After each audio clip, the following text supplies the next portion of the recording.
გამომშვიდობის ეთერშია მთავარი 9-ზე პაატა იაკობაშვილთან და დიკო ჯოჯუასთან ერთად. მთავარი არხის გუნდი წარმოგიდგენთ. უმსხვილეს ნავთობ კომპანიაში სამართალდამცველები შევიდნენ, რას ეძებდნენ გამომძიებლები ლუკოილში, რომელსაც ბოლო რამდენიმე წელია ოთარ ფარცხალაძე აკონტროლებდა. მაურიანი თემით კი ერთებით რამდენიმე წუთში. პირველი ინტერვიუ ბექასირაძესთან, რომლის 15 წლის ძმა პოლიციელების დეწოლის გამო თვითმკვლელობამდე მივიდა. პირველად რამდენიმე წუთში ნახავთ, რა სწყობა ბექასირაძე, რა ხდებოდა პოლიციის განყოფილებაში. ტროლების გარხნის შესანიღბად ივანიშვილის ხელისუფლება პენსიონერების ტელეფონის ნომრებს იყენებდა. ამ სკანდალური ამბის ახალი დეტალები გაარკვია მთავარმა. რამდენიმე წუთში მოგიყვებით, როგორ მუშაობდა პროპაგანდა ყალბი ახალი ამბების გასავრცელებლად. სისხლიანი გარჩევა 77 საჯარო სკოლის ტუალეტში, ნაცემია მე-11 კლასის მოსწავლე. რა გახდა კონფლიქტის მიზეზი და რატომ არ იძახებდა პოლიციას სკოლის დირექტორი? გიყვებით რამდენიმე წუთში.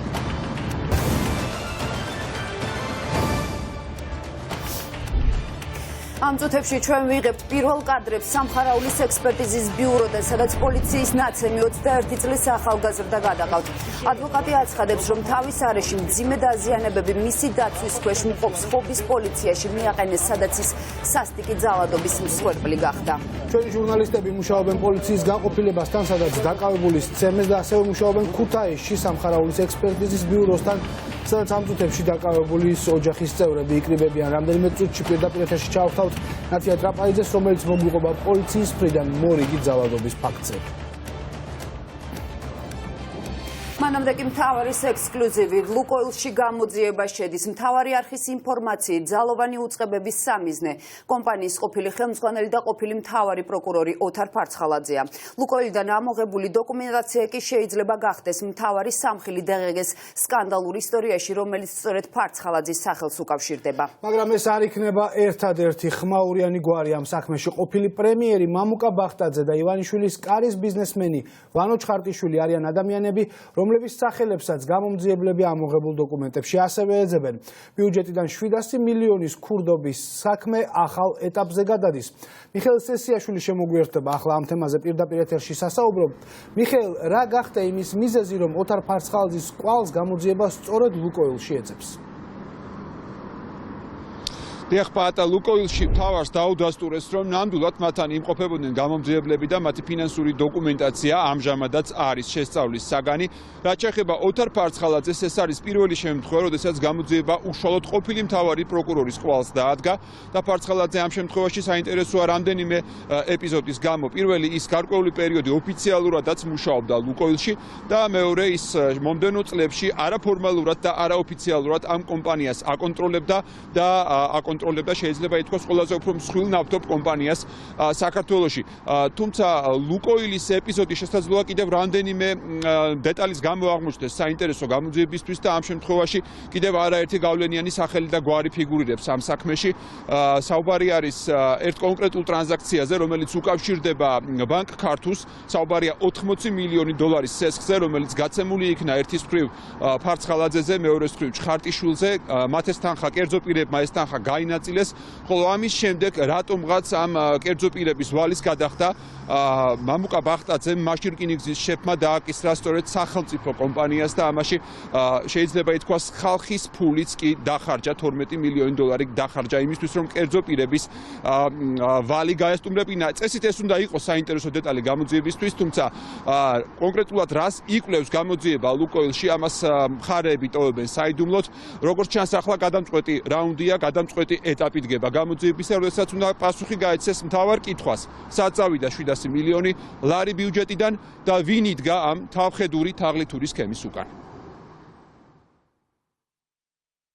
საქართველოში მოქმედი ერთ-ერთი ყველაზე მსხვილი ნავთობ კომპანიის საქმიანობას საგამოძიებო უწყებები სწავლობენ. მთავარი არხის ექსკლუზიური ინფორმაცია დღეს ლუკოილმა დაადასტურა. სათავო ოფისში ამბობენ, რომ მათთან გამომძიებლები იყვნენ, მაგრამ ამტკიცებენ, რომ არ იციან, რას იძიებენ ძალოვანები ლუკოილში. მე ვერ ვიტყვი, რას იძიებენ. დიახ, გამომძიებლები იყვნენ, მაგრამ რაზე მუშაობენ არ ვიცი. 2015 წლიდან 4 წლის განმავლობაში ლუკოილს ყოფილი მთავარი პროკურორი ოთარ ფარცხალაძე აკონტროლებდა. არსებული ინფორმაციით, ძალოვანების შესვლა ამ ნავთობ კომპანიაში ასევე ოთარ ფარცხალაძეს და ყალბი ანგარიშ ფაქტურების თაღლითურ სქემას უკავშირდება, რომლის შედეგადაც ბიუჯეტიდან სავარაუდოდ 9 მილიარდი ლარი დაიკარგა.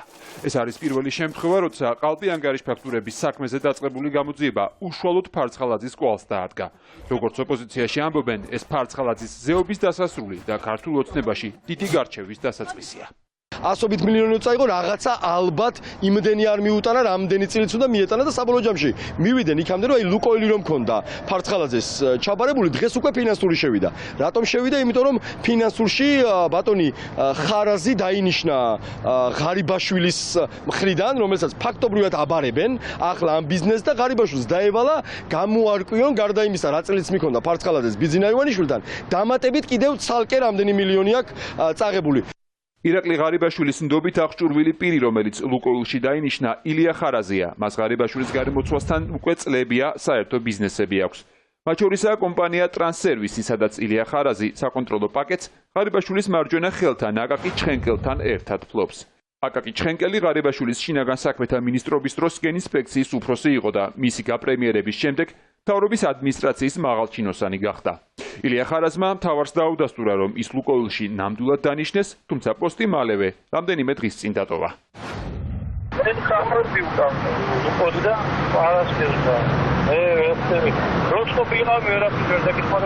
თქვენ წამოხვედით? გამოძიება ლუკოილში შესაძლოა კიდევ ერთი სკანდალური საქმის მასალებს ეძებდეს, რომლის კვალიც ამჯერად პრემიერ ბახტაძემდე მიდის და ამ სამ რეზერვუარს უკავშირდება. საქართველოს ისტორიაში ეს სავარაუდოდ ყველაზე ძვირადღირებული ქონება ვანო ჩხარტიშვილის ვიბრო დიაგნოსტიკმა აღნაგობის უფლებით ბათუმის პორტისგან მიიღო და 2014 წლის დეკემბერში ერთი კვირის განმავლობაში ორჯერ ჩადო ივანიშვილის ბანკ ქართულში. ამ გზით ოლიგარქის ბანკიდან 80 მილიონი დოლარი წამოვიდა, საიდანაც 40 მილიონი ჩხარტიშვილის ქვის კონსალტინგში, 40 მილიონი კი ლუკოილში ფარცხალაძის დაჯგუფებაზე გადანაწილდა. ამის შემდეგ დღის წესრიგში დადგა ივანიშვილის ვალების გადახდა. ეს ფუნქცია კი თავის თავზე რატომღაც სახელმწიფომ, კერძოდ კი რკინიგზამ აიღო, რომლის ხელმძღვანელიც მაშინ მამუკა ბახტაძე იყო. მთავარს ხელთ აქვს დოკუმენტი, რომლითაც ირკვევა, რომ სახელმწიფო კომპანიამ თავის თავზე აიღო ფარცხალაძე ჩხარტიშვილის ბიზნესის მართვა, მათი ვალების გადახდა და პრობლემურ კომპანიაში თავისი სალაროდან 12 მილიონი დოლარი ჩაასხა.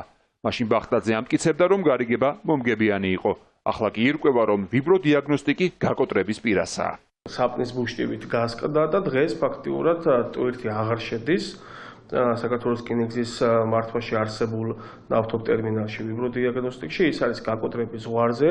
ფაქტიურად დღეს არიან აი ამ დილემის წინაშე გაურკვევლობაში თუ რა მოიმოქმედონ, არის საუბარი იმაზე, რომ სრულად მოხდეს ასე თქვა ჩამოწერა ვალების, ანუ გასტუმრებას ისევ საქართველოს რკინიგზის, ანუ სახელმწიფოს ხარჯზე და შემდეგ გასაყიდად გამზადება. იმას, რომ ვიბრო დიაგნოსტიკში ფინანსური პრობლემებია, მთავარ არხს რამდენიმე ანონიმური წყარო udasturებს. კომპანია ბოლო თვეებია თითქმის აღარაფერს აკეთებს და თანამშრომლებსაც მიანიშნეს, რომ თავს უშველონ. პასუხისმგებელი პირები უხერხულ კითხვებს გაურბიან. რამდენადაც ვიცი, იხურება და ხომ ვერ გვეტყვით რატომ ან რა მოხდა. პრობლემის არსებობას არ იმჩნევენ რკინიგზაში და ამბობენ, რომ ვიბრო დიაგნოსტიკში ყველაფერი რიგზეა. რაც შეეხება ბიუჯეტის უპრეცედენტო მასშტაბების ძარცვას და თაღლითური სქემის მფარველებს, გამოძიება უკვე რამდენიმე თვეა გრძელდება. უმძიმეს დანაშაულში კი ეჭვმიტანილები არიან პირები, რომლებსაც ქართული ოცნების თავმჯდომარის უახლოეს გარემოცვად მოიაზრებენ.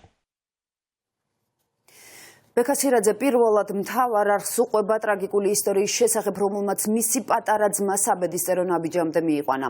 დიღომში მრავალსართულიანი შენობის ბოლო სართულზე, იქ სადაც ლუკამ სიცოცხლის ბოლო წუთები გაატარა, ჯარისკაცი თავად ავიდა, თუმცა ვერაფერი იპოვა, რაც ოჯახს აზრში აცვლევინებდა მოზარდის თვითმკვლელობის მიზეზის შესახებ. ახლა სირაძეები გადამწყვეტ ბრძოლას იწყებენ ყველა დამნაშავის დასასჯელად. ოჯახი ამბობს, რომ დაკავებული გამომძიებელი არ არის ერთადერთი დამნაშავე, რომელმაც არასრულწლოვანს ნამდვილი ფსიქოლოგიური ფსიქოლოგიური ტერორი მოუწყო პოლიციის განყოფილებაში. ბექასირაძე ყვება, რომ მოზარდს აღიარებითი ჩვენების მისაღებად ციხით და ჯარისკაცი ძმისთვის პრობლემების შექმნით ემუქრებოდნენ.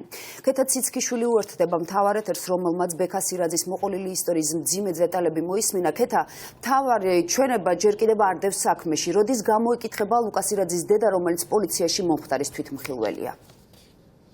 თიკო ლუკასირაძის დედის ერთი ჩვენება დევს საქმეში და სწორედ ამ ჩვენების საფუძველზეც არის მარიანა ჩოლოიანი დაკავებული, თუმცა ეს იყო პირველ დღეებში მიცემული ჩვენება, იმის შემდეგ როგორც ბექა გვიყვება, დედამ ძალიან ბევრი დეტალი გაიხსენა ამ საქმესთან დაკავშირებით და ის უახლოეს დღეებში მისცემს სამართალდამცველებს მოუყვება ამის შესახებ, რადგან ახლა არის ძალიან მძიმე ფსიქოლოგიურ მდგომარეობაში გასაგები მიზეზების გამო.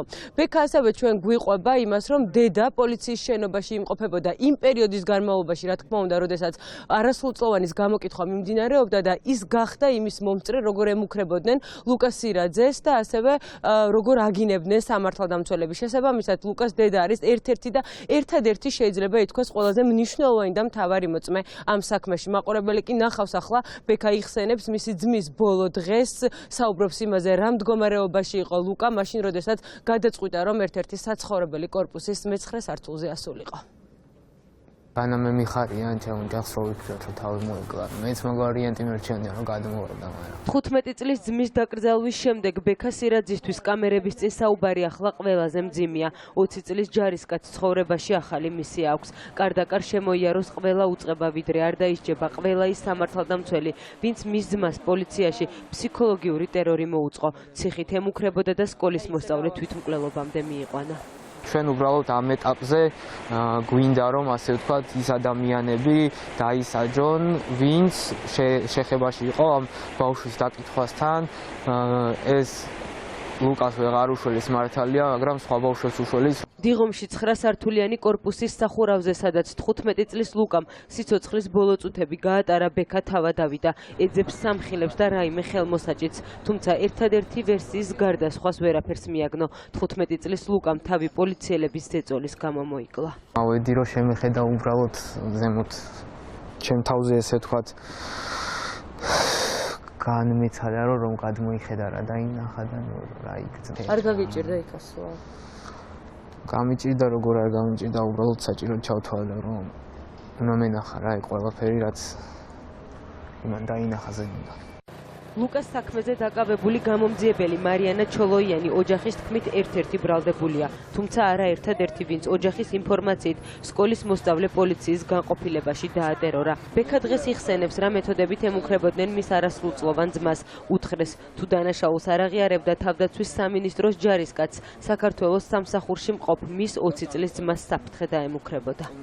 უნდა და გაეანალიზებინა ის ყველაფერი, ის მუქა რაც ასე ვთქვათ, როგორ შეეხებოდნენ ჩვენ ოჯახს, ალბათ თავისთავში ეს ყველაფერი წარმოიდგინა. მე ჩემს დროს ვიცნობდი როგორც ძლიერ პიროვნებას, თუმცა 15 წლის მაინც ბავშვია და დაკითხვის განმავლობაში რამდენიმე პოლიციელი ცდილობს რომ ჩვენება მიიღოს იძულებით, იქ შეურაცხყოფელი სიტყვებით, იქ მუქარით და რაღაც ყველაფერი მოქმედებს. ვფიქრობ რომ უფრო გადამწყვეტი მომენტი, რის გამოც სახურავზე ავიდა და დაფიქრდა ამ ყველაფერზე, ვიყავი მე ვიდრე ეს კაპეზე სიტყვაზე, იმიტომ რომ ანუ ძალიან დიდი ნდობა გქონდა ერთმანეთში და ასე ვთქვათ ფიქრობდა რომ მის გამო შეიძლებოდა პრობლემები შემქნოდა და ეს არ უნდოდა. პოლიციის განყოფილებაში ლუკა ორჯერ 10 და 11 დეკემბერს მიიყვანეს. რამდენიმე საათიანი ტერორის შემდეგ იძულებული გახადეს სკოლის კედლებზე წარწერების გაკეთება ეღიარებინა. სახლში დაბრუნებული ამბობდა რომ დამნაშავე არ იყო. დღის 2 საათზე დედას უთხრა რომ მიდიოდა და უკან აღარ დაბრუნდებოდა. სახლიდან გაქცეულ არასრულწლოვანს მშობელი ვერ დაეწია. სასწრაფოდ პოლიციაში დარეკა და შველას თხოვა. თუმცა ბექასირაძე ამბობს რომ მარიანა ჩოლოიანმა მძიმე მდგომარეობაში მყოფ დედას ტელეფონი გაუთიშა. როგორც დედამ თქვა, აი ეს უცებ წამოხტა, არც საუბრობდნენ არაფერი, უცებ წამოხტა, გაიქცა სახლიდან და მე სახლში დღეს არ დავბრუნდებიო, უთხრა. დედამ პირველ რიგში დაურეკა ჩოლოიანს, როგორც ვიცი, და სთხოვა რომ დახმარება ამ საკითხში, რომ ის შვილი გაიქცა სახლიდან და უნდოდა რომ დახმარებოდა. რისგანაც შემდეგ მან მიიღო ამ ყველაფერზე უარი, უთხრა რომ შენი მეორე შვილი ჩამოვიდეს გორიდან და იმან მოგაძებნინოსო. ერთი გამომძიებლის დაკავებით სირაძეების ოჯახისთვის საქმე არ დასრულებულა. ახლა ელოდებიან, როდის მისცემენ პასუხისგებაში სხვებსაც. უმძიმესია ლუკა სირაძის დედის მდგომარეობა, რომელიც ახლა პოლიციელების წინააღმდეგ გადამწყვეტი ჩვენების მისაცემად ემზადება. ის ყველაფრის თვითმხილველია, რაც დიღმის პოლიციის პირველ განყოფილებაში ხდებოდა. პოლიციის კიდევ ერთ მსხვერპლს ამ წუთებში ექსპერტიზა უტარდება. 21 წლის ახალგაზრდა ძალოვანები ხობში პოლიციის განყოფილებაში გაუსწორდნენ. ადვოკატის თქმით, დაკავებულს დაზიანებებით თავის არეში აქვს მიყენებული. ნაცემი დაკავებული ქუთაისში სამხარაულის ექსპერტიზის ბიუროში არის გადაყვანილი, სადაც ბრალდებულის ახლობლებიც არიან შეკრებილი. ჩვენი ჟურნალისტი ნათია ტრაპაიძე უერთდება ახლა მთავარის ეთერს და მოყვება მორიგი ძალადობის შესახებ უფრო მეტს. ნათია, რა დეტალებზე საუბრობს დაკავებულის ადვოკატი? თავად დაკავებული გიორგი ჭურღულია კომენტარს მომხდართან დაკავშირებით არ აკეთებს. ეს არის 21 წელს მიუღწეველი პირი და მასთან დაკავშირებულ ამბავთან დაკავშირებით დეტალებზე საუბრობენ მისი ადვოკატი და ოჯახის წევრები. როგორც ამ ადამიანებისგან ხდება ცნობილი, ჭურღულია გუშინ ხობში ერთ-ერთ რესტორანთან მეგობრებთან ერთად იყო, რა დროსაც მასთან მივიდნენ სამართალდამცავები, ჯერ კითხეს ვინაობა, ამის შემდეგ კი უთხრეს, რომ უნდა გაყოლოდა ის პოლიციის განყოფილებაში. ჭურღულია დაინტერესდა რა მქონდა მას დაშავებული, რადგან არაფერი კანონსაწინააღმდეგო, როგორც ადვოკატი ამტკიცებს, მასთან არ ქონია. თუმცა ამის მიუხედავად ჭურღულია ძალის გამოყენებით ჩატენეს ადვოკატის ინფორმაციით ავტომობილში, რის შემდეგაც უკვე მისი ცემა გააგრძელეს ხობის პოლიციის მთავარ სამმართველოში. ოჯახი და ადვოკატი ამბობს, რომ მომხდართან დაკავშირებით უნდა დაიწყოს გამოძიება და პასუხისგებაში უნდა მიეცეს ყველა ის პოლიციელი, რომელმაც 21 წელს მიუღწეულ პირზე ფიზიკურად იძალა და ასევე ადვოკატი კიდევ ერთ გარემოებაზე ამახვილებს ყურადღებას. მისი ვარაუდით ჭურღულია პოლიციისთვის საინტერესო მხოლოდ იმიტომ გახდა, რომ ჭურღულია ამ დროისთვის არის პირობითი მსჯავრის ქვეშ, ის არის ერთხელ უკვე ნასამართლები და შესაბამისად პოლიციელებს სავარაუდოდ მისთვის კიდევ დამატებით უნდათ რაიმე დანაშაულის დაბრალება და ეს გარემოება ადვოკატისთვის არის გაცილებით უფრო საშიში. რომ გითხართ, როგორ მოგექცნენ პოლიციის განყოფილებაში? განხორციელდა თუ არა თქვენზე ცემა, წამება? მას უთხრეს, რომ ის გაყოლოდა პოლიციელებს სამმართველოში, რაზედაც უარი განაცხადა. ამის შემდეგ მოხდა მათ შორის შეელაპარაკება. პოლიციამ კი გამოიყენა ძალა, ძალის გამოყენებით ჩატენეს მანქანაში და წაიყვანეს პოლიციის სამმართველოში, სადაც მასზე განახორციელეს ძალადობა. ძირითადად დაზიანებები მიყენებული აქვს თავის არეში, აქვს ღებინების შეგრძნება და ძლიერი თავის ტკივილები. რამდენი პირი ცემდა, რამდენი სამართალდამცველი გაუწორდა მას? როგორც თვითონ აცხადებს, 3 სამართალდამცავი. და სთხოვდნენ რას? არაფერი, უბრალოდ უმიზეზოდ სცემდნენ. რომ ესე იგი რატო გაბედა და რატო შეეპასუხა ამის საფუძველზე. გუშინ 5 საათი დრო წავიდა მის დასან. რომ მივიდა მის დასან, მე ვიღაცა დაურეკია, წაუყვანიან ხობში, ხობიდან მე რეგიდან რესტორანში შესულარიან და გამოსულა ჩემი ბიჭი გარეთ, და დაუჭერიან პოლიციას. უცემენ მაგრად. ხობში არის ნაცემი მაგრად პოლიციების. თავის არზე აქვს მიწყმული ხელი. მაგრად არ გადახონი. პოლიციების დაждას ვიწყებ, რატო არ გამოირკვიეს, რატო ცემეს ხობში ისე უდანაშაულოდ. როგორც მოისმინეთ, დაკავებული ჭურღულიას ადვოკატის ინფორმაციით 21 წელს მიუღწეულ პირზე ფიზიკურად იძალა და 3 პოლიციელმა, თუმცა ამ ფაქტს საერთოდ უარყოფს ხობის პოლიციის სამმართველოს უფროსი. ჩვენ კორესპონდენტთან საუბრისას მან მისი თანამშრომლების ბრალეულობაზე განმარტებების გაკეთება არ ისურვა და დეტალების გასარკვევად გადაგვამისამართა შინაგან საქმეთა სამინისტროში. ნებისმიერი საკითხი, რომელიც შეიძლება დაკავშირებული იყოს სისხლის სამართლის საქმის დაწყებასთან, გამოძიებულის მიმდინარეობის შესახებ მიმართეთ პრეს-ცენტრს. დღეს პოლიცია არავის არ ცემს და ხობის სამმართველოში არასდროს არავინ არ უცემია.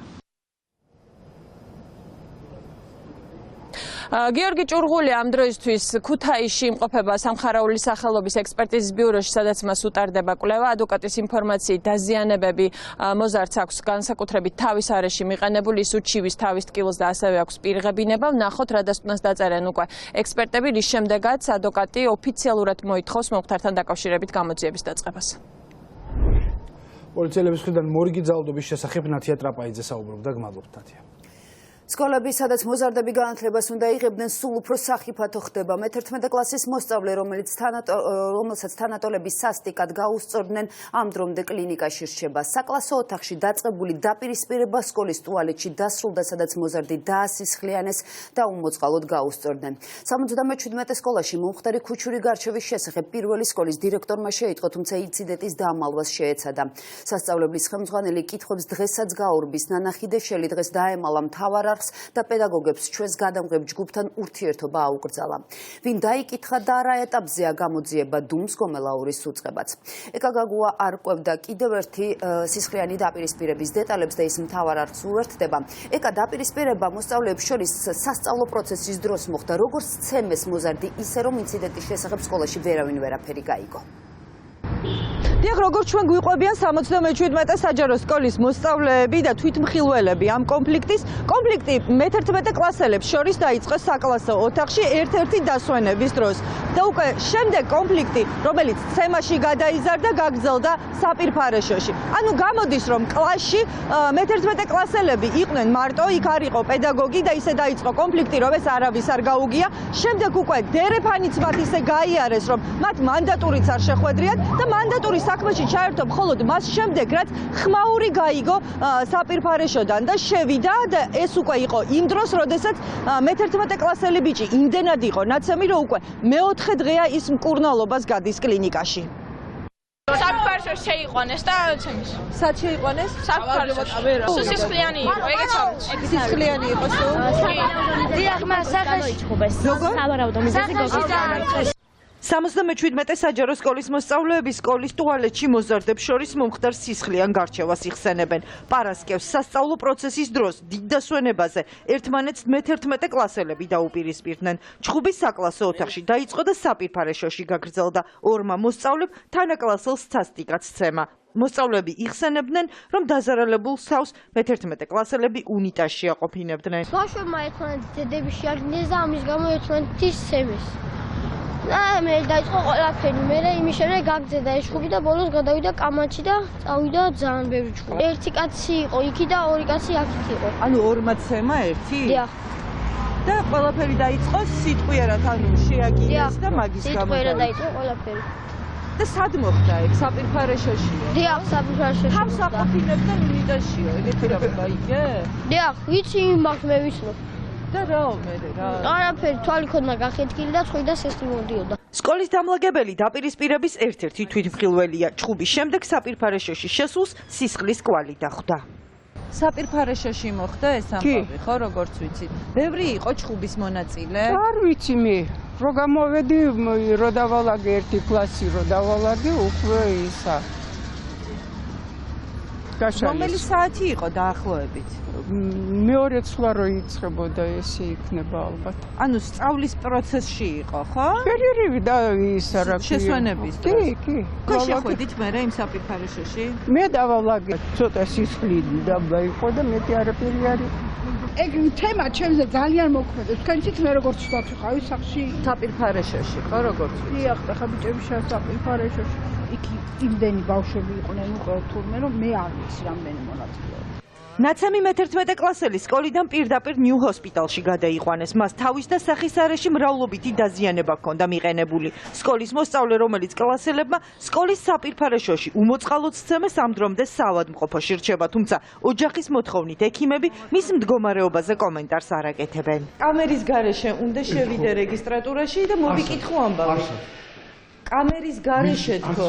არაფერი. თუ არა კლინიკის ნებართვა ჟურნალისტები არ შემოდიან შიგნით. მოიცალა დირექტორმა უკაცრავად. ხო დამთავრდა სასწავლო პროცესი. ვერ შეგიჩვენთ, არ უცბია გენაცვალება. თუ არ კითხავთ, ვერც გეტყვით, ხო? სკოლის ერთ-ერთი პედაგოგი მთავარს უყვება, რომ პარასკევს დირექტორი ერთ-ერთი პირველი იყო, ვინც ჩხუბის ამბავს მალავდა და ცდილობდა საქმე პოლიციამდე არ მისულიყო. ჩვენს კითხვებს სკოლის ხელმძღვანელი ნანახიდეშელი დღესაც დაემალა. არც შენობაში შეგვიშვა და არც თავად გამოვიდა კომენტარის გასაკეთებლად. პედკოლექტივს დირექტორმა ამ თემაზე საუბარი აუკრძალა და რომ არა სისხლით შეშინებული მანდატური პატრულსაც არავინ გამოიძახებდა. დირექტორი პოლიციის გამოძახების წინააღმდეგი იყო. დღეს არ ყოფილვარ სამსახურში. მე ვერ დაგელაპარაკებით ჯერ ჩემი სამსახურის გარეშე. სკოლის ყოფილი დირექტორები ამბობენ, რომ მოქმედი ხელმძღვანელები გარემოების ტყვეობაში არიან. პატრულის გამოძახების ეშინიათ, რადგან მწვანე სკოლის დირექცია სამართალდამცველებისათვის მიმართვის გამო მთავრობის კრიტიკის ობიექტი გახდა. ეს მიდგომა კი საფრთხის შემცველია, რადგან სკოლა, სადაც მომავალი თაობა იზრდება, უსაფრთხო აღარ არის. ბოლო ფაქტთან დაკავშირებით ხელისუფლების სხვადასხვა სტრუქტურების და განსაკუთრებით სამინისტროს მხრიდან ისტერიული დამოკიდებულება 112 სართთან დაკავშირებით დიახაც ნიშნავდა ირიბად ყველა განათლების სისტემაში დასაქმებული ადმინისტრაციის წევრისთვის მიცემულ სიგნალს იმასთან დაკავშირებით, რომ ასეთი დანაშაულები არ გახმაურდეს და მხოლოდ აი იმ მცირე ჯგუფებში მოგვარდეს. პრობლემა არის ბუნებრივია მანდატურის უფლებამოსილების ნაწილშიც, პრობლემა არის დირექტორების უფლებამოსილების ნაწილშიც, პრობლემა არის მოზარდებთან კომუნიკაციის ნაწილშიც. ეს არის ზოგადად სისტემური პრობლემები და ბუნებრივია ერთი რგოლის გაჯანსაღება აქ სურათს ვერ ცვლის. ამიტომ მთლიანად სისტემა უნდა გაჯანსაღდეს, მაგრამ იმ ფონზე, როდესაც ყველა ინსტიტუცია ჩამოშლილია სახელმწიფოში, ერთი სისტემა ცალკე აღებული ბუნებრივია ვერ გაჯანსაღდება. 77 სკოლის საპირფარეშოში მომხდარი ჩხუბის საქმეზე გამოძიება შინაგან საქმეთა სამინისტრომ 126-ე ცემის მუხლი დაიწყო. ვინ გამოკითხეს და ვინ მისცეს პასუხისგებაში? ამის შესახებ შინაგან საქმეთა სამინისტროში არ საუბრობენ. ქართული ოცნების ყალბი ახალი ამბების სქემა გაშიფრულია. მილიონი ლარი ქართველი ხალხის შეცდომაში შესაყვანად შუღლის გასაღვევებლად ანტიდასავლური ისტორიისთვის და ბიძინა ივანიშვილის განდიდებისთვის. Facebook-ის ოფიციალური ადმინისტრაციის შემდეგ მმართველი პარტიის საინფორმაციო ომის დეტალებს ატლანტიკური საბჭო აქვეყნებს. ყალბი Facebook გვერდები, ბოტები და ტროლები მმართველი პარტიის იარაღის მხოლოდ ნაწილია. ქართული ოცნების პატრონაჟით და დაფინანსებით ყალბი საინფორმაციო სააგენტოებიც კი ფუნქციონირებდა. ყალბი მისამართით, მოპარული ტელეფონის ნომრებით და კონკრეტული საინფორმაციო სტრატეგიით. ოპოზიცია და სამოქალაქო სექტორი შოკში არიან. ქართულმა ოცნებამ კი არ იცის რა თქვას. მმართველ პარტიაში Facebook-ის კრიტიკის შემდეგ ახლა ატლანტიკურ საბჭოზე თავდასხმასაც არ გამორიცხავენ. ჩვენი ჟურნალისტი ვასილ დაბრუნდაშვილი გვერდება ახლა თემით პირდაპირ ეთერში. ვასილ, რა რეაგირებას გეგმავს მმართველი პარტია? ფაქტია, რომ ასეთი მძიმე საერთაშორისო გამოხმაურების მიუხედავად ბიძინა ივანიშვილის მთავრობა საერთოდ არ გეგმავს, რომ ამ საკითხთან დაკავშირებით გამოძიება დაიწყოს. ქართული ოცნების წარმომადგენლები მუდმივად იმეორებენ ამ ფონზე, რომ ამერიკის შეერთებული შტატები მათი სტრატეგიული პარტნიორია. ეგრეთ წოდებული ბოტებისა და ტროლების შესახებ დღეს ჩვენ შეკითხვები დაუსვით მინისტრთა კაბინეტის წარმომადგენლებს და უმრავლესობის წევრებს. მინისტრთა კაბინეტის წარმომადგენლები მაგალითად თია წულუკიანი აცხადებს, რომ მას ბოტებისა და ტროლების შესახებ ინფორმაცია საერთოდ არ აქვს. უმრავლესობის წევრებში კი ჩვენმა კითხვებმა შეიძლება ითქვას, რომ დაბნეულობა გამოიწვია. ისინი ამბობენ, რომ ატლანტიკური საბჭოს საერთაშორისო სხვათა შორის ძალიან ავტორიტეტული ორგანიზაციის დასკვნას საერთოდ არ იცნობენ და არ აქვთ ინფორმაცია, აფინანსებდა თუ არა ქართული ოცნების ხელისუფლება ბოტებს და ტროლებს. ატლანტიკური საბჭო აუცილებს განცხადებას, რომლის მიხედვით ტროლები და ბოტები, ანუ ის ჯგუფები, რომელიც გაუქმდა უშუალოდ ბიძინა ივანიშვილთან იყვნენ კავშირში. თქვენ ამის შესახებ გავიცნობი არ მაქვს ინფორმაცია, მაგრამ გამორიცხავ, რომ მსგავსი რაღაც ხდებოდა. ივანიშვილის პარტიის ახალი თაობის ლიდერი და ამერიკის შეერთებულ შტატებთან ქართული ოცნების ახალი მომლაპარაკებელი ვაშინგტონიდან გუშინ დაბრუნდა. თუმცა კახა კუჭავა ამტკიცებს, რომ ქართული ოცნების ტროლების ქარხანაზე ატლანტიკური საბჭოს სკანდალური გამოძიება არც კი წაუკითხავს. გავიცნობი განცხადებას. აი, ეხლა გაიცნოთ შეგიძლიათ. არა, ეხლა ვიზიტი გვეწყება, გავიცნობი და აქ ვარ მთელი დღე მივიდივარებს.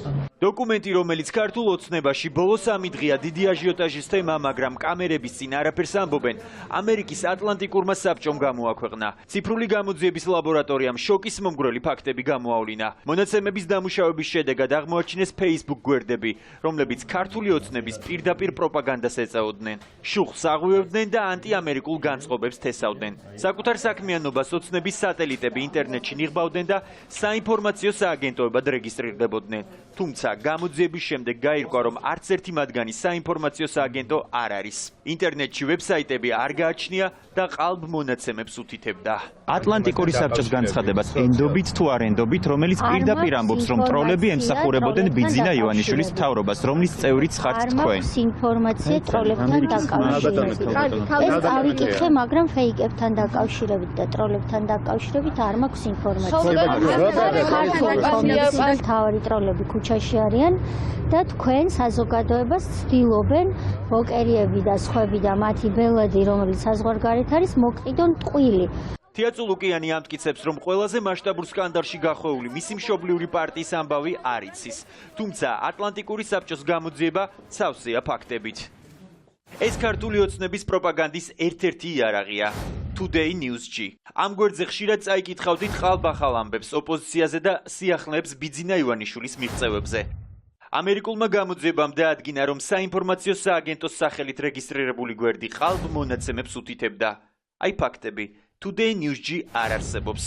ეს მისამართი დომეინების კომპანიას ეკუთვნის და იყიდება. იქვეა მითითებული ტელეფონის ნომერი 32 71 21. დავრეკეთ ჯერ სილქნეტში და ვიკითხეთ, ვის სახელზეა რეგისტრირებული ეს ნომერი. ვის სახელზე და გვარზე არის გაფორმებული? News Today-ზე უნდა იყოს გაფორმებული.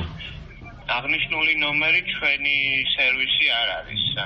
სილქნეთის ქსელი არ არის აღნიშნული. შემდეგ კომპანია ახალ ქსელებში გავარკვიეთ, რომ ნომერი დიდი ხანია დავალიანების გამო გაუქმდა. Today News-ის სახელზე არ რეგისტრირდება თქვენთან ეს ნომერი? ეს ამერძადა მიჩას მოხსნორებში და დავითაშვილი მანანა მიჩას განამხსნელ. მანანა დავითაშვილი? დიახ. და რამდენი ხანია მოხსნილ ნომრებში ჩანს? დაახლოებით რამდენიმე თვე რაც მოიხსნა, დაახლოებით 6 თვეა. საბოლოოდ მთავარმა არხმა გამოიძია, რომ საქმიანობის შესანიღბად ტელეფონის ეს ნომერი ქართული ოცნების ტროლების ფაბრიკამ 65 წლის პენსიონერს მოპარა. მანანა დავითაშვილი ნუცუბიძის პლატოდან ამ ნომერს წლების განმავლობაში ფლობდა. ბოლოს დავალიანების გამო მოუხსნეს. როდესაც კითხვა დაუსვით, შოკში ჩავარდა საინფორმაციო სააგენტო News Today არც კი გაუგია. ის ნომერი 232 71 21 თქვენია, ხო? კი. ამ ნომერს თქვენ იყენებდით? საერთოდ კი. ვიცით რა გვაინტერესებს, თქვენ იყენებდით თუ News Today? News Today ვინახე, ვაფშე არ ვიცი. არის, აქ გქონიათ კავშირი News Today-სთან? საერთოდ წარმოდგენა არ ამოშვილოზე მეყარა. ამერიკის ატლანტიკურმა საბჭომ ფარდა ახადა ქართული ოცნების ყალბი ახალი ამბების მუშაობის მთელ სქემას. გამოძიებით დადგინდა, რომ ივანიშვილის რეკლამირების გარდა ტროლების ქარხნის მთავარი მისია ოპოზიციის დისკრედიტაცია იყო. გამოძიების შედეგად გამოვლინდა ასეთი გვერდები, რომლებიც უკვე წაშლილია. საქართველოს ხელისუფლება ფულს იმაში იხდიდა, რომ მსგავსი შინაარსის მადისკრედიტებელი მასალები საქართველოს მოსახლეობას Facebook გვერდებზე რეკლამის სახით მიწოდებოდა. ბატონ გიორგი, ნახეთ, ატლანტიკური საბჭო აკეთებს განცხადებას იმის შესახებ, რომ ტროლები და ბოტები, რომელთა გვერდებიც იქნა გაუქმებული, პირდაპირ ანტიდასავლურ და ანტიამერიკულ რიტორიკას ეწეოდნენ. ამერიკის შეგიძლიათ წაიკითხოთ ჩვენთან ერთად. შეიძლება წავიღო?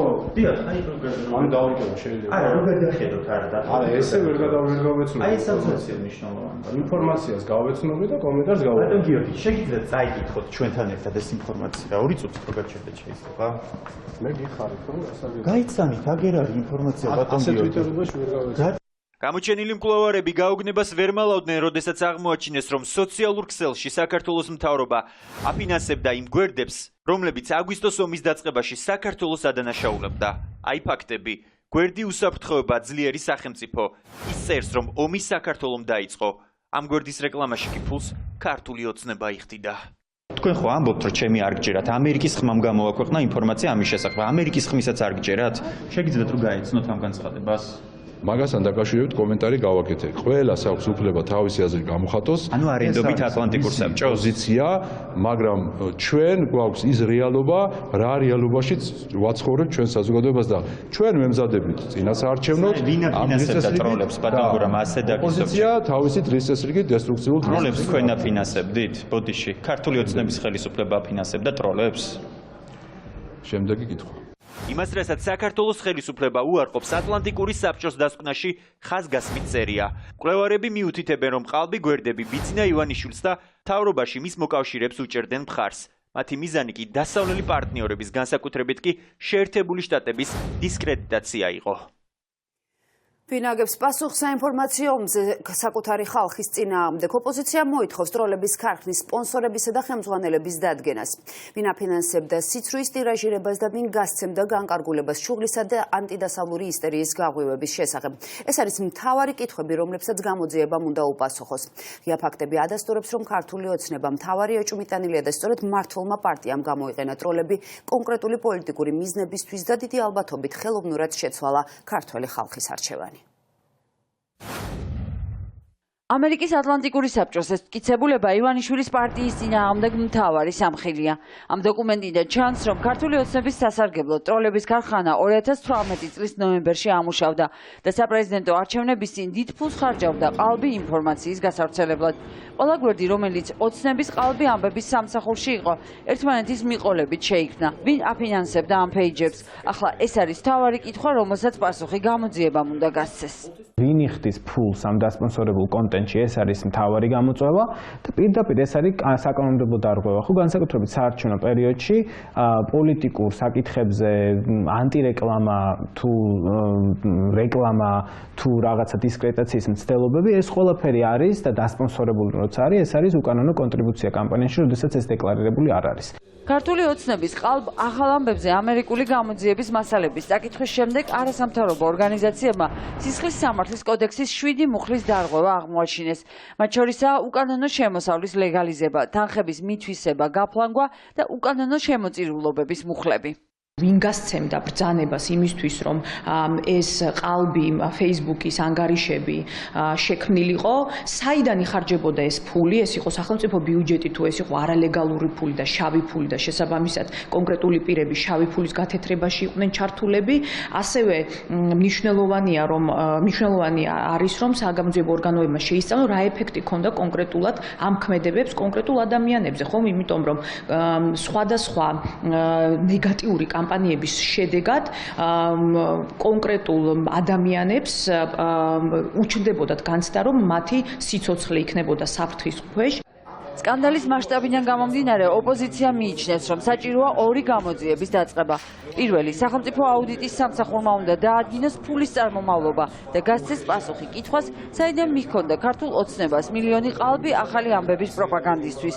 და მეორე, უკვე საპარლამენტო საგამოძიებო კომისიამ უნდა შეისწავლოს, ვინ აძლევდა ტროლების ქარხანას, შუღლის გაღვივების და ანტიამერიკული პროპაგანდის დავალებას. ამ ქვეყანაში არსებობს ჯერ კიდევ აუდიტის სამსახური და პოლიტიკური პარტიების დაფინანსების რეგულირების შესახებ კანონმდებლობა, რომელიც პირდაპირ ავალდებულებს აუდიტის სამსახურს დაიწყოს დაუყოვნებლივ მოკვლევა და გამოძიება თუ რა თანხებთან არის დაკავშირებული ეს საქმიანობა, იმიტომ რომ კანონმდებლობა უგზავნოს როგორც ფიზიკურ პირებს, ასევე იურიდიულ პირებს ისეთი დაფინანსების განხორციელების საშუალებას, რომელიც აღემატება 60,000 ლარს. გამოსაძიებელია რამდენიმე რამე, პირველ რიგში ფულის წარმომავლობა და გუშინ შეშინებული თალაკვაძე ლაპარაკობდა, რომ ბიძინა ვისაც უყვარსო, ისინიო ისე უბრალოდ ფულს დებდენო და ანუ რეალურად მათაც აწუხებთ ეს, რომ საიდან არის ფულის წარმომავლობა, იმიტომ რომ აქ Facebook-ი ატლანტიკური საბჭო პირდაპირ ამბობს, რომ მთავრობა აკეთებდა ამას. თუ მოხერხდა საგამოძიებო კომისიის შექმნა, იქიდან გამომდინარე, რომ ბევრია არა ქართულ ოცნებაში პარლამენტში, ამაზე ფიქრიც რა თქმა უნდა შეიძლება. უნდა ვამხილოთ ეს ხელისუფლება, თუ რა მათ შორის სისხლის სამართლებრივ დანაშაულს ჩადიოდა. საინფორმაციო ომი, რომელიც ქართულმა ოცნებამ საკუთარ ხალხს გამოუცხადა, არასაპარლამენტო ოპოზიციისთვის ბიძინა ივანიშვილის ცდელობა იყო ჩრდილოეთ კორეად გადაექცია საქართველო. პოლიტიკური პარტიების ლიდერები მიიჩნევენ, რომ ეს რაუნდი ოცნებამ წააგო.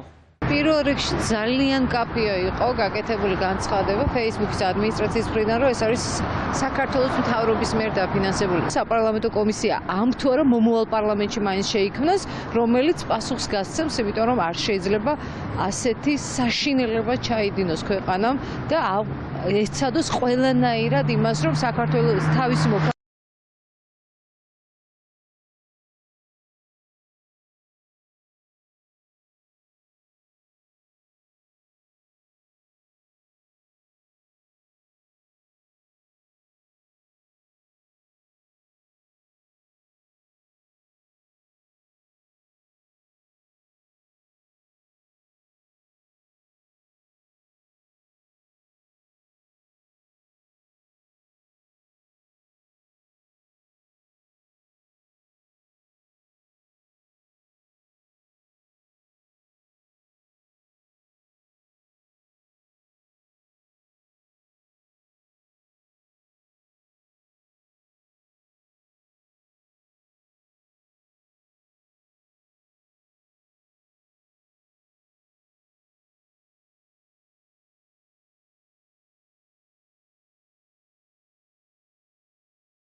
Facebook გვერდი, 13 ჯგუფი, 22 Instagram აკაუნტი გაუქმებულია და ისიც ღიად არის გაცხადებული, რომ ამ ყველაფრის უკან ქართული ოცნება იდგა. ქვეყანაში სიძულვილის გაღვივებაში, ოპონენტების დევნასა და ანტიდასავლური განწყობების ჩამოყალიბებაში საქართველოს მთავრობამ მილიონამდე ლარი დახარჯა.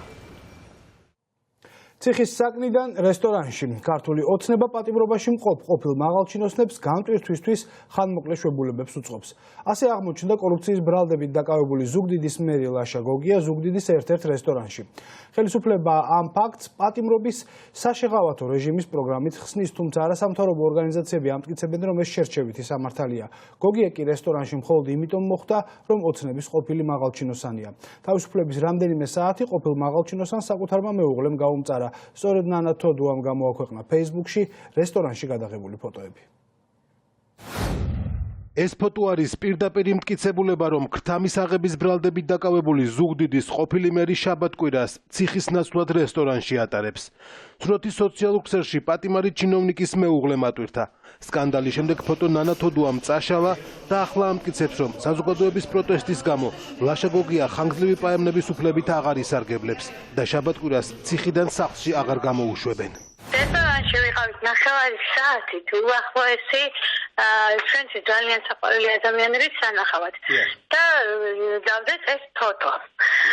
და რაც შეეხება იმ პროგრამას, რითიც სარგებლობდა და სავარაუდოდ აღარ ისარგებლებს ამდენი ნეგატივის გამო, შვილებს აღარ ნახავს, მიუხედავად ჩემი მესამე პატარა შვილის ფსიქიკური პრობლემებისა, ისევ დააბრუნებენ ჩვეულებრივ პროგრამაში ჩასავენ. ეს ყველაფერი მოხდა იმის გამო, რომ 9 საათით შევედის რესტორანში და დავდეთ ფოტო.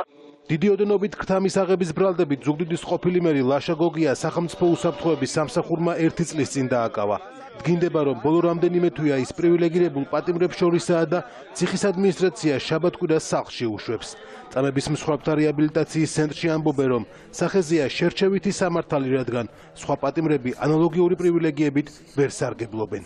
პირველ რიგში მინდა ვთქვა, რომ თვითონ კორუფციის მუხლი ეს არის საკმაოდ მძიმე მუხლი და ალბათ ესეთი მსუბუქი რეჟიმის შეხება არ ვიცი რამდენად კანონიერია. გავრცელდა ევროსაბჭოს წამების პრევენციის კომიტეტის ანგარიში, რომელიც რბილად რო ვთქვათ, არ არის ასე ვთქვათ, თლად კარგი და იქაც რაღაც აი ესეთ შერჩევით სიტუაციებზეა საუბარი, არის ესეთი კრიმინალური ავტორიტეტების მიერ ზოგიერთი ციხის მართვაზე საუბარი.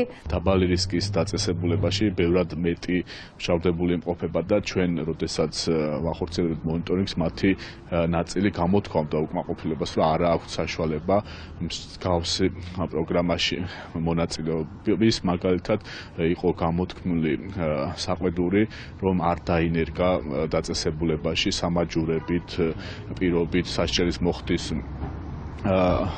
შესაძლებლობა. შერჩევითი სამართლის მსხვერპლია სვეტლანა გუჯეჯიანი. მისი შვილი დავით გუჯეჯიანი სასჯელს მობილური ტელეფონის სართმევისთვის იხდის. პატიმრის მდგომარეობა ციხეში დამძიმდა. ოჯახის არაერთი შუამდგომლობის მიუხედავად სასჯელი მას არ გადაუადეს. შეტანილი მქონდა გადავადებაზე 20 დეკემბერს მოსამართლე გიორგი არევაძესთან სასჯელის გადავადებაზე მძიმე ავადმყოფობის გამო. მაგრამ მოსამართლე ძალიან მიკერძოებულად ჩაატარა სასამართლო. არც ინტერესდებოდა ადამიანის ბედით, ადამიანის ჯანმრთელობით, მაინც და მაინც უნდა მოკვდეს ადამიანი და მერე იყვიროთ. ოპოზიცია ამბობს, რომ კანონი ყველასთვის არ კანონობს და ქართული ოცნება პრივილეგიებს ციხეში მხოლოდ მის თანაგუნდელებს აძლევს. ეს ადამიანები შაღებაში სარგებლობენ ერთადერთი შეღავათით და ეს არის ბიძინა ივანიშვილის კონკრეტული ნება, თუ ის ადამიანები, ვინც იღებენ მონაწილეობას გაყალბებაში, მოსყიდვაში, ამათ პატიობს კორუფციასაც, ეს ადამიანები ძალიან მალე ტოვებენ ციხეს, თუ საერთოდ ხვდებიან მან და შემდგომ აი ესეთი ვითარება ჯერ სასჯელიც არ მოუხდია და უკვე რესტორანშია, ხო? ეს არის სახე ქართული ოცნების. ლაშა გოგია არის პატარა ივანიშვილი, მისი კლონი სამეგრელოში. რაც არის ივანიშვილი, ის არის ლაშა გოგიას და შერჩევითი სამართალი სახეზეა პირდაპირ ნიმუში არის, კლასიკური ნიმუში არის ამისი. ლაშა გოგია ახლა ისევ საპრობილეშია. მისი მეუღლის მიერ საჯაროდ გამოქვეყნებული რესტორნის ფოტოს შემდეგ ისევ ისარგებლებს თუ არა ქართული ოცნების ყოფილი მაღალჩინოსანი პატიმარი სასჯელის მოხდის საშეღავათო პროგრამით უცნობია. ლაშა გოგია და მისი მოადგილე გია გულორდავა თანამდებობაზე ყოფნის დროს $21,000-ზე მეტი ქრთამის აღებაში ამხილეს, რის გამოც მათ რამდენიმე წლიანი პატიმრობა შეეფარდათ.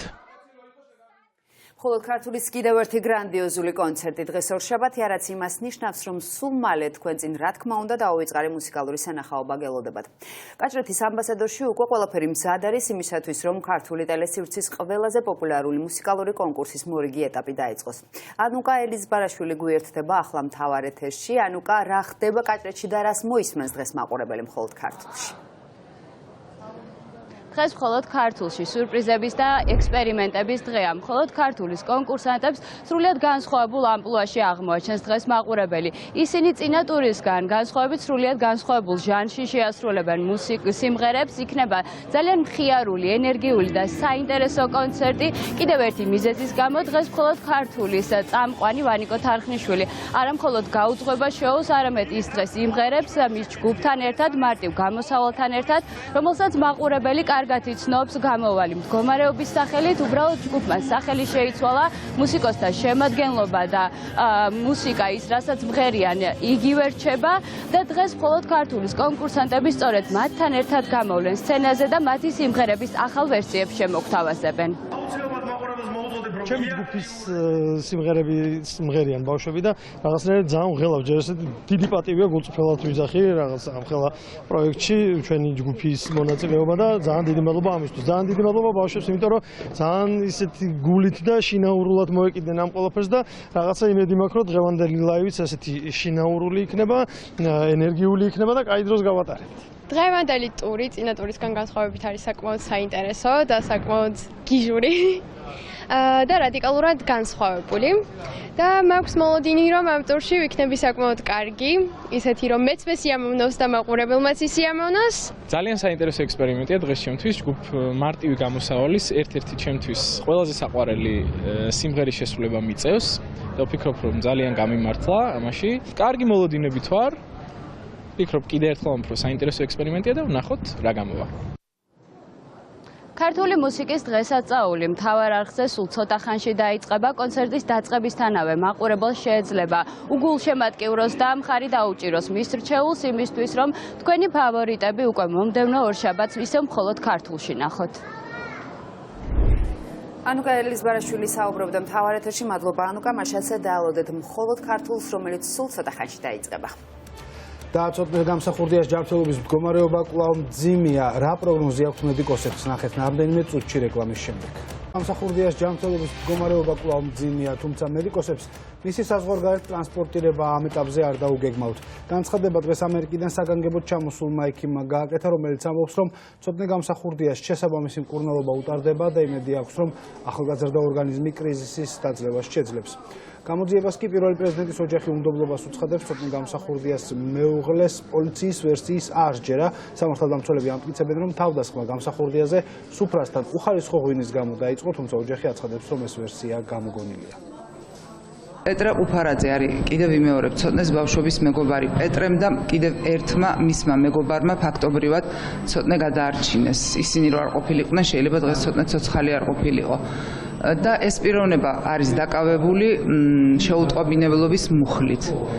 მე ვფიქრობ, ეს არის ძალიან უსამართლო სამართალი. ის ადამიანი, რომელიც სავარაუდოდ იქ მონაწილეობას იღებდა ამ ჯგუფურ თავდასხმაში, იმიტომ რომ მისი ძმა იყო ერთ-ერთი მთავარი დამნაშავე, აქ და თქვენ როგორ წარმოგიდგენიათ, ახლა ის იდგა და უყურებდა ძმა როგორ უტყავდა დანას ცოტნეს თუ არ არის ეს ლოგიკური. ზედ ჭიშკართან კიდევ ვიმეორებ იყო სისხლის კვალი, ცოტნეს ქუდიც იქეგდო და იმათი ნივთებით ჩამოწყვეტილი ჯვარი, სათვალეები, იმ პიროვნებების, რომელიც ცოტნეს არ ეკუთვნოდა. ზუსტად ჩვენ ჭიშკართან იყო და რანაირად გაყვა ცოტნე. ბიძინა ივანიშვილის რეჟიმი ნიკარაგუის სისხლის სამართლებრივ დევნას განაგრძობს. საქალაქო სასამართლომ დღეს არ დააკმაყოფილა მთავარი არხის დამფუძნებლის ადვოკატების შუამდგომლობა, რომ საქმე სისხლის სამართლის დანაშაულის ნიშნებს არ შეიცავს და პროცესი სამოქალაქო დავის ფორმით უნდა გაგრძელდეს. დაახლოებით 3 საათიანი სასამართლო პროცესის დროს ნიკარაგუის ადვოკატებმა მოსამართლეს აღკვეთი ღონისძიების შეცვლის შუამდგომლობითაც მიმართეს, თუმცა სასამართლომ შუამდგომლობა ქვეყნიდან გაუსვლელობის გაუქმების შესახებ არ დააკმაყოფილა. მოსამართლემ გაითვალისწინა შუამდგომლობა მოწმეთა დაკითხვის სამართლის შესახებ სასამართლოს წინაშე ჩვენების მიცემა ქიბარ ხალვარს, ნინო ნიჟარაძეს და კახა ბექაურს მოუწევთ. ნიკა გვარამია და მისი ადვოკატები ამბობენ, რომ მოსამართლემ დღეს ყოველგვარი არგუმენტების გარეშე გადასცა საქმე არსებითი განხილვისთვის სასამართლოს და გადაწყვეტილება პოლიტიკური დაკვეთით მიიღო.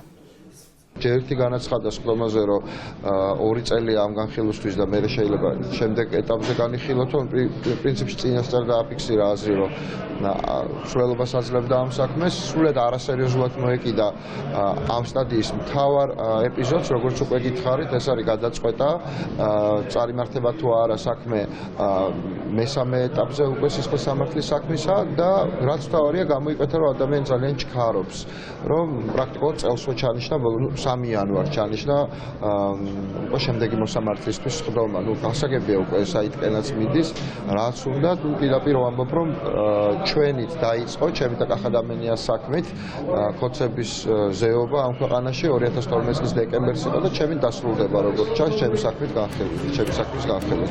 ამის პირობას ვაძლევ.